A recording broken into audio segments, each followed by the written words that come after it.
Welcome once again, everybody, to another Jet and Mike podcast. This is the Sidecast with yours truly, Mike Jones. And, I'm just super excited today. I'm giddy. I've already knocked one podcast out the way. My homie Jet had to take off. So I took this as the opportunity to go ahead and do what I love to do best and what I'm known for, and that's talking about wrestling. And, of course, with me, everybody, here in the studio, I have with me a little guest.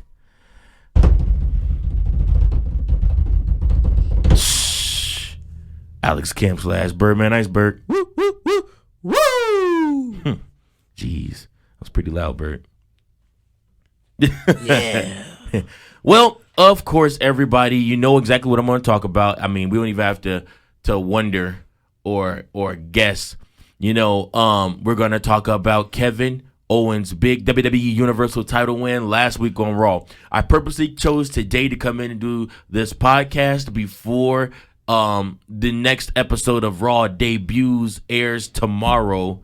So that belt sucks. That belt sucks. No, really, that belt, did they even try? I mean, it sucks. Bird, I told you before. There was no creative thought into they're just going to spray paint it red.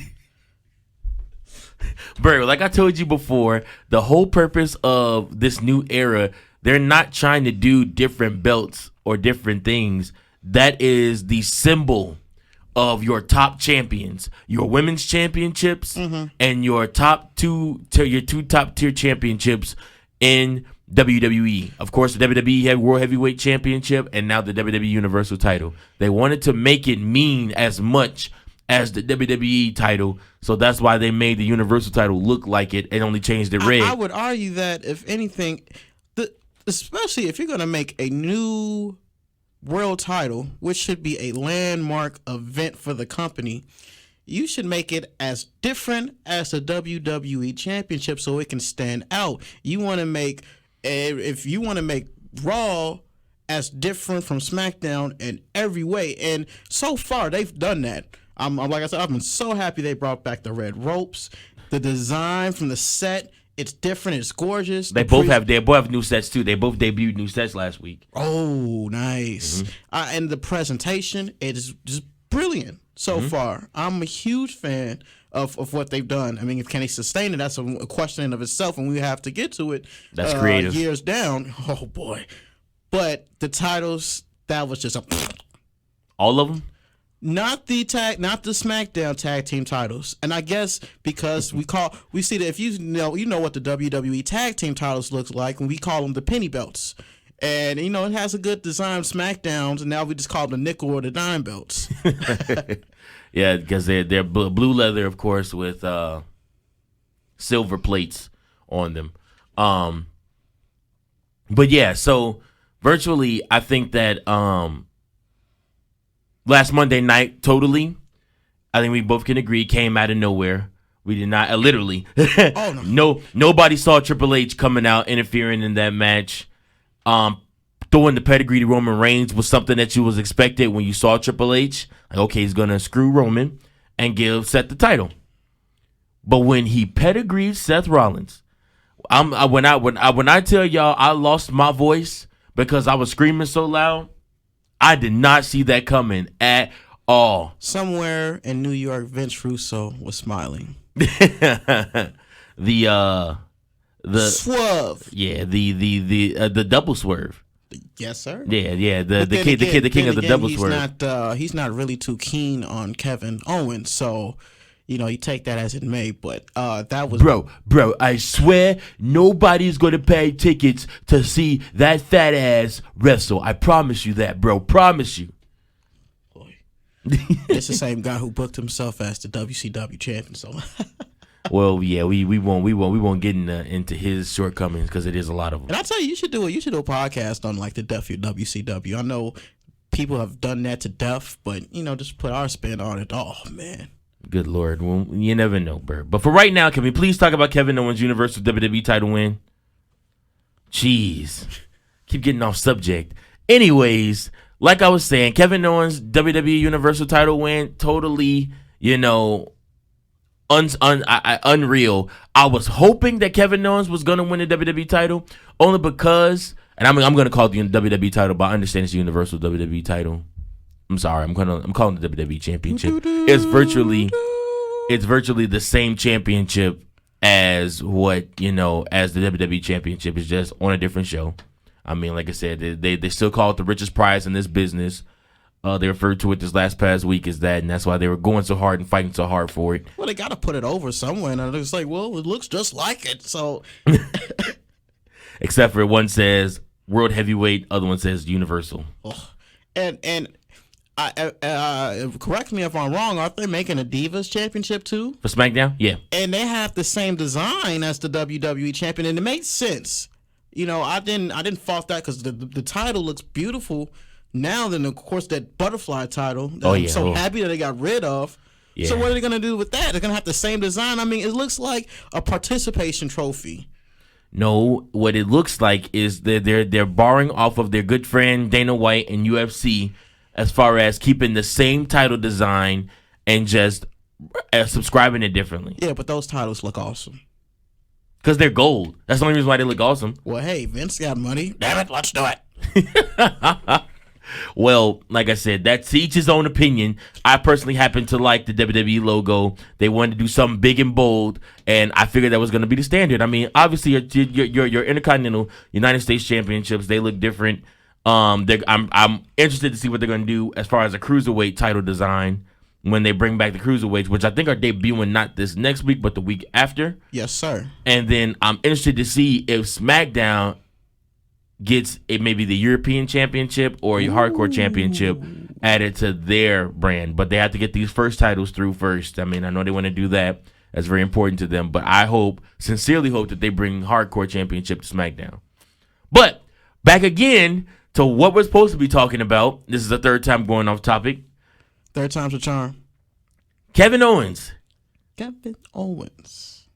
World WWE Universal Championship title win. How did you feel?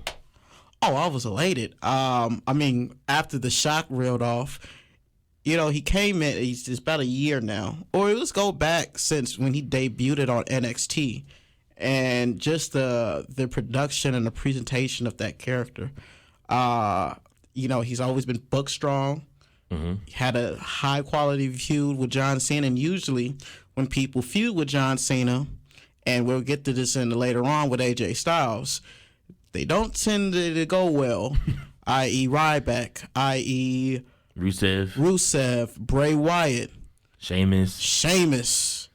Yeah. Just the list goes on and on. I mean, another podcast we can do, The Burial of John Cena. But I digress. I will never do that podcast. I don't know why you suggest that. I'll probably sneak in when you least expect it. But when he came after he got through with Cena, had two good runs with the Intercontinental title, and in a time where the title isn't as prestigious as it used to be. Getting back up there though with what the Miz is doing. Getting back up there. So surprisingly, what the Miz is doing.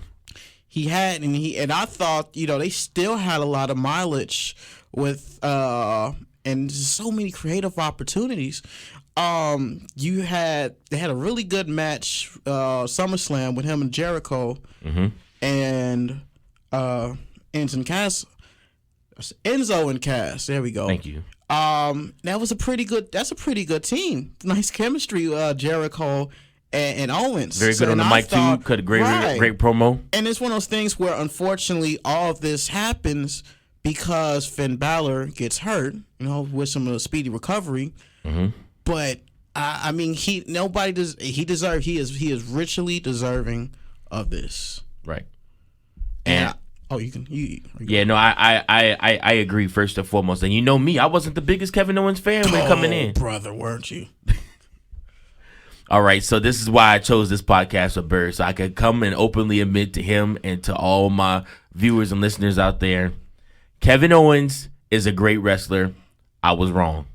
I completely forgot about it, about your stance on him until like halfway. I was thinking in the back of my head, I was like, I could have swore he hated Kevin. Not hate, but you had a huge gripe with Kevin Owens so much to say. And I mean, and my gripe was that Kevin Owens, this is going to sound very Vince-esque, he didn't fit the mold, damn it, of what a world champion should look like.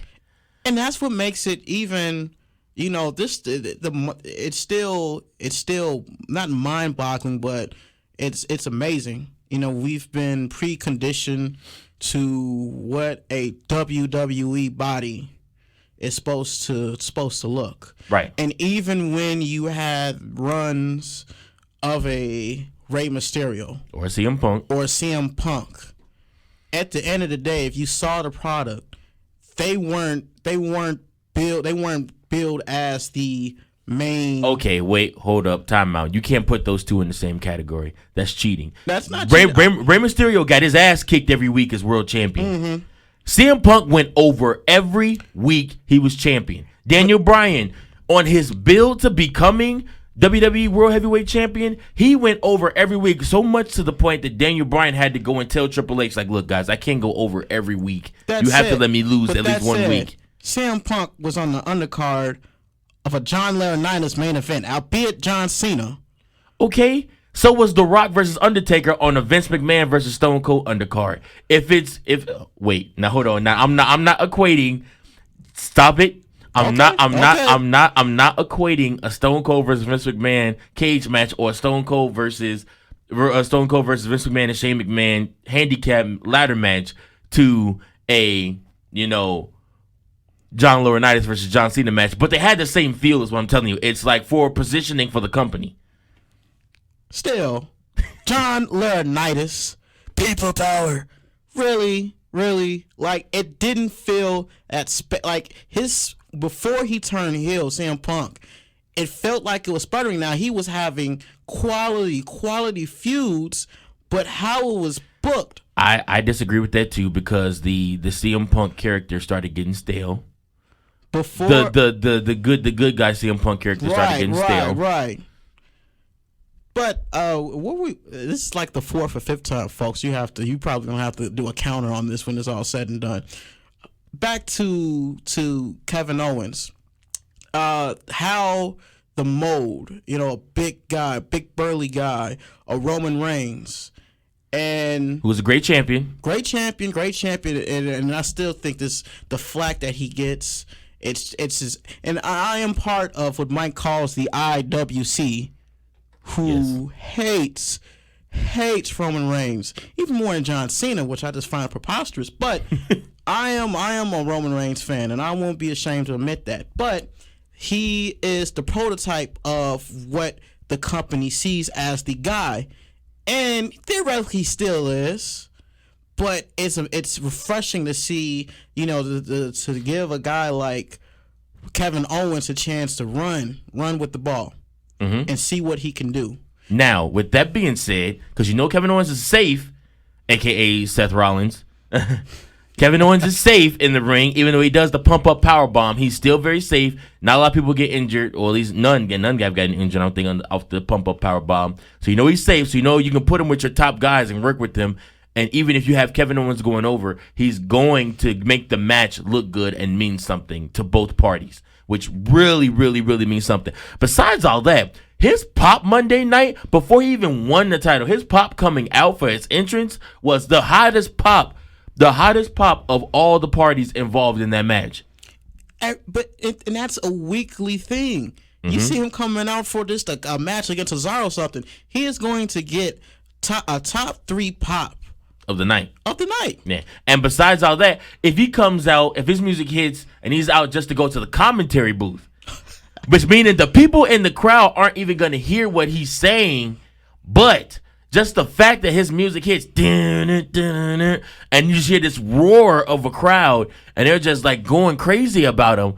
And you know what? His mic skills are great. He's going to cut you an entertaining promo. The only thing I might say is you might not want to put him against your top guys who aren't great at cutting the promo because it's going to make them look stupid.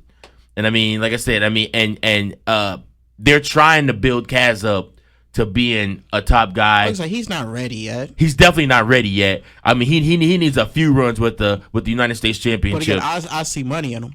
There was a few spots, particularly the one where he big big kick Mm-hmm. to Rollins. Right. And I think Reigns over the ropes. Just nasty. Nasty. It was beautiful. Yeah. So I think that they're going to, like I said, in time, give it like 2 years, maybe he'll be ready then. I mean, like I said, Kaz is very green. You got to realize, guys, Kaz didn't wrestle anywhere except for NXT.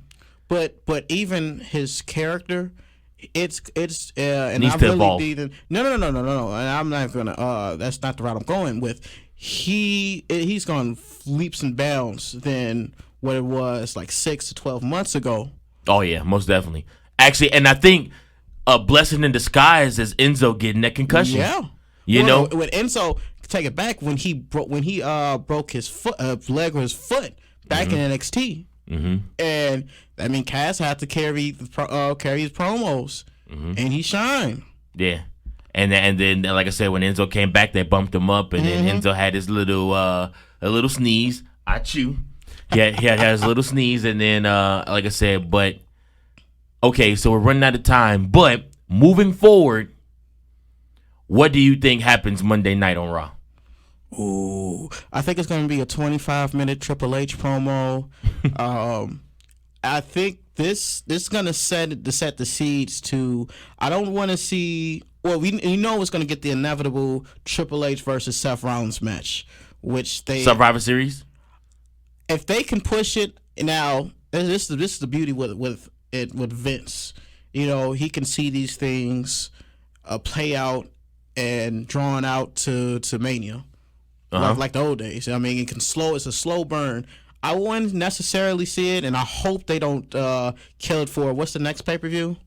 No Mercy for Raw. Yeah, if they have it there, that's just now you can have it at Survivor Series, but if you can push it to like January for the Rumble or WrestleMania. Because that needs to. They should have turned Seth Rollins babyface when he came back. That was the ample opportunity, and they didn't. Because they had Roman Reigns as a top babyface. But still, theoretically, Roman Reigns is probably the biggest heel in the company. And if you term it by crowd reaction.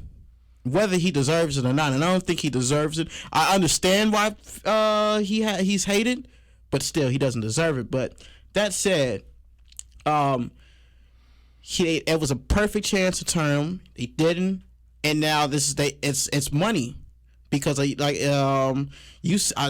more to him as a babyface than it is a heel. Right. So you think a 25-minute Triple H promo comes out of Monday? What else? Rollins interferes. Of course, he's going to want another title match. Now, who is going to be? This is going to go into who is going to be Kevin Owens' first opponent. You would either think him or Roman Reigns, or say, hey, Sami Zayn, because they were destined to do this forever. No, God, please, no. Please, God, no. Okay. So that's your take. I'm going to take your take and spin it just a little bit. So I want Triple H to come out tomorrow night. I want Triple H to come out tomorrow night, and I want Triple H to begin cutting his promo. And then and this is what I think is going to happen. I guess I don't want to say this is what I want to happen. This is what I think is going to happen. Triple H is going to come out. He's going to begin cutting his promo. He's going to talk about how he screwed them over. I think because they were really playing up to the fact that Mick Foley was upset about this. I think Mick Foley is going to come out and say, what the hell were you doing interfering in one of my matches? I'm the general manager.